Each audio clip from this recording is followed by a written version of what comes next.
சக்கர கட்டி சந்தன பெட்டி இந்த சித்திர குட்டி வந்தது சுத்தி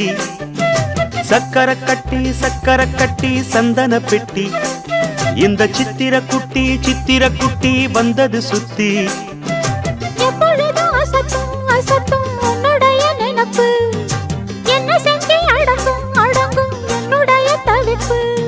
கொஞ்சமா நஞ்சமா கொஞ்சத்தான் பஞ்சமா அம்மம்மா என்ன சொல்ல சக்கர கட்டி சந்தன பெட்டி இந்த சித்திர குட்டி வந்தது சுத்தி